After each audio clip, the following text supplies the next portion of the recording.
Assalamualaikum warahmatullahi wabarakatuh. Selamat pagi yang kami hormati Ibu Jatut Yoga Prameswari MPD selaku dosen pembimbing mata kuliah menulis ilmiah. Dan yang kami banggakan teman-teman sekalian. Perkenalkan, kami dari kelompok 7 akan membahas materi pertemuan 9 tentang analisis proposal PKM, PKM RSH, PKM PM, dan PKM GT. Sebelum memulai pembahasan, saya akan memperkenalkan kelompok kami yang beranggotakan Alifatul Haniyah 202021 500204, Fatwa Hanifah 202021 500279, Faisal Faiz 202021 500330, Zulfikar Adami 202021 500353, Rizka Ambar Trisusanti 202021 500364, Nurbaiti 202021 500366, dan yang terakhir ada saya sendiri Alia Rafita Nur Fauzi 202021 500381. Nah, sebelum ke materi inti yang membahas macam-macam PKM, ada apa saja? Kita membahas dulu tentang apa sih PKM itu. PKM itu adalah singkatan P-nya program, K-nya kreativitas, dan M-nya mahasiswa. Jadi, PKM itu adalah singkatan dari program kreativitas mahasiswa. PKM merupakan wujud nyata adanya penelitian, pengabdian masyarakat, kewirausahaan, inovasi teknologi, atau karya tulis di kalangan mahasiswa. PKM itu juga merupakan suatu wadah yang memfasilitasi potensi yang dimiliki mahasiswa Indonesia untuk mengkaji, mengembangkan, dan menerapkan ilmu dan teknologi yang telah dipelajari di perkuliahan kepada masyarakat luas. Saya Fatwa Hanifah, NPM 202021500279 akan melanjutkan materi yang dipaparkan oleh teman saya mengenai program kreativitas mahasiswa. Di sini saya akan menjelaskan materi tentang PKM RSH. PKM RSH atau yang disebut Program Kreativitas Mahasiswa Riset Sosial Humaniora. Pada PKM RSH ini, mahasiswa diharapkan mampu mengkritisi fenomena sosial humaniora di masyarakat dengan pendekatan keilmuan, menggunakan metode yang tepat dalam mencari informasi, menganalisis informasi menggunakan teori, dan memberikan jawaban atas permasalahan yang ada di fenomena tersebut. Agar pelaksanaan PKM RSH dapat mencapai tujuan yang telah ditetapkan, maka perlu dibuat petunjuk teknis yang dapat menjadi petunjuk baik perguruan tinggi, dosen, dan terutama mahasiswa dalam melaksanakan program kreativitas ini. Petunjuk teknis pelaksanaan PKM RSH ini membuat penjelasan makna, tujuan, ruang lingkup, dan konsep pelaksanaan riset, serta beberapa contoh dan klasifikasinya hingga format penilaiannya agar dapat menjadi acuan dalam menyusun proposal hingga pelaksanaan PIMNAS. Selanjutnya membahas mengenai makna dan tujuan riset. Makna umumnya yaitu mengungkapkan fakta atau fenomena melalui pendekatan ilmiah, sedangkan makna khususnya adalah inovatif dalam menemukan suatu kebaruan atau suatu fenomena serta membuktikan suatu hipotesis baik pada satu disiplin ilmu maupun multidisiplin sehingga menghasilkan sumbangsih berupa informasi bagi kemajuan ilmu pengetahuan dan teknologi maupun dalam rangka mengatasi persoalan yang ada di masyarakat. Selanjutnya tujuan riset. Tujuan PKM RSH adalah menumbuhkan minat dan kemampuan meneliti, pemahaman metode, penelitian dan cara analisis data, serta menghasilkan penelitian berkualitas dan berpotensi untuk dipublikasikan di jurnal ilmiah dan berpeluang menghasilkan kebijakan yang bermanfaat bagi masyarakat akademik maupun masyarakat luas. Terima kasih. Ruang lingkup. Secara utuh, riset dapat dilihat dari berbagai lapisan dan komponen unsur dalam research union. Di antaranya, filosofi, cara pendekatan, strategi, pilihan metode, pengaturan waktu riset, dan teknik atau prosedur riset. Pada dasarnya, riset dapat terbagi menjadi dua kelompok besar, yaitu riset dasar dan terapan. Kedua riset tersebut dapat dilaksanakan melalui berbagai strategi pendekatan, misalnya eksperimen, survei, studi kasus, riset aksi, etnografi, riset arsip, atau penggalian basis data dan riset pengembangan. Dalam hal ini, pelaksanaan PKM-RSH atau riset sosial humaniora menitikberatkan pada unsur kreativitas dan inovasi yang bermanfaat dan berguna dalam memberikan jawaban atas permasalahan yang diangkat. PKM-RSH merupakan gabungan antara bidang sosial dan humaniora yang memiliki objek riset pada fenomena sosial dan perilaku manusia yang dapat ditemui dalam kehidupan bermasyarakat. Bidang sosial lebih menitikberatkan pada fenomena sosial interaksi dalam kehidupan bermasyarakat, seperti bidang ekonomi, psikologi, sosial, pendidikan, manajemen, dan politik. Sedangkan bidang humaniora lebih berfokus pada aspek dasar perilaku dalam kehidupan masyarakat, seperti perkembangan budaya, seni, filsafat, adat istiadat, sejarah, kepercayaan atau agama, hukum, dan nilai-nilai.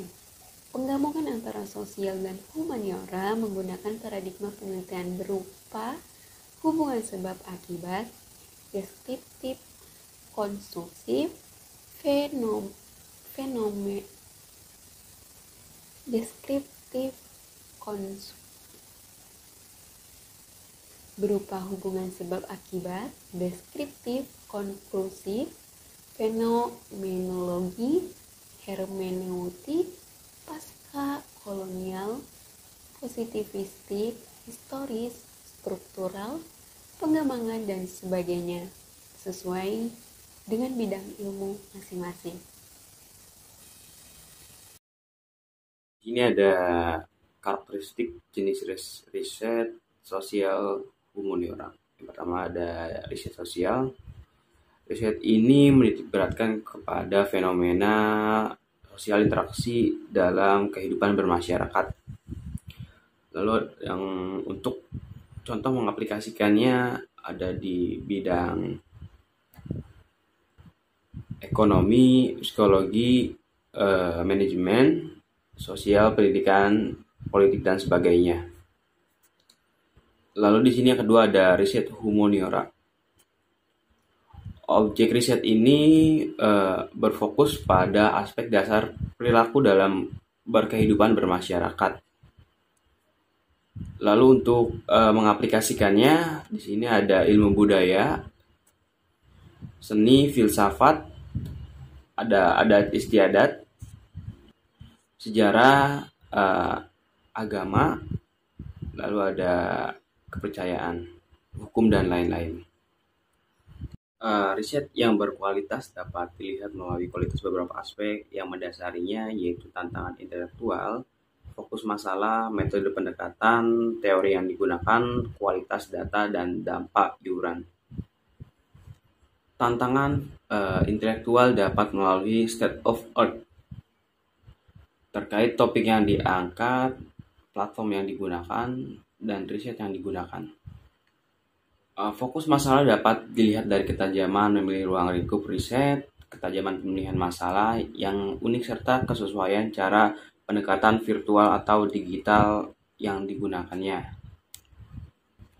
Metode pendekatan dapat diukur dari kebaruan dan tata cara serta kelengkapannya sistem yang digunakan dalam mengumpulkan informasi atau data, teknik analisisnya.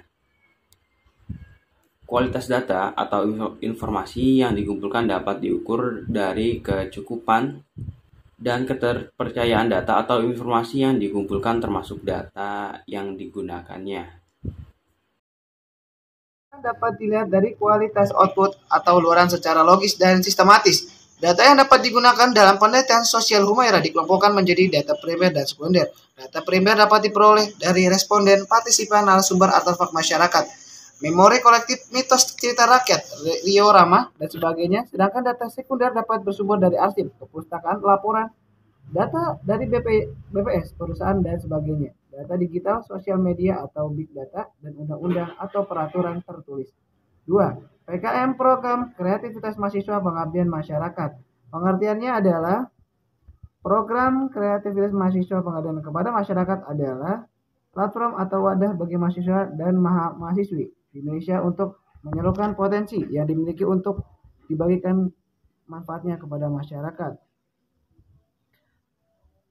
Program kreativitas mahasiswa pengabdian kepada masyarakat adalah platform bagi mahasiswa dan mahasiswi Indonesia untuk menyalurkan potensi yang dimilikinya untuk dibagikan manfaatnya kepada masyarakat. Tujuannya adalah melakukan terjun langsung ke lapangan agar dapat memahami persoalan yang ada di masyarakat.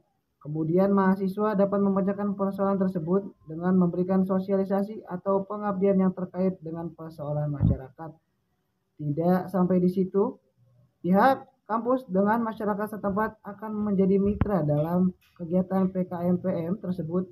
Tidak lupa kegiatan ini harus disertai dengan proposal.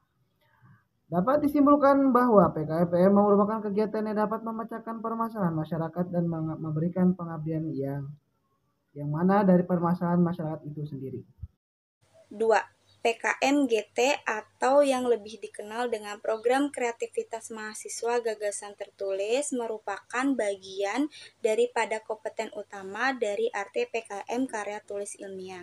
PKM-GT ini sendiri menjadi kelanjutan dari kompetisi karya tulis mahasiswa atau KKTM yang sering diselenggarakan oleh berbagai universitas dan lembaga sosial kepemerintahan.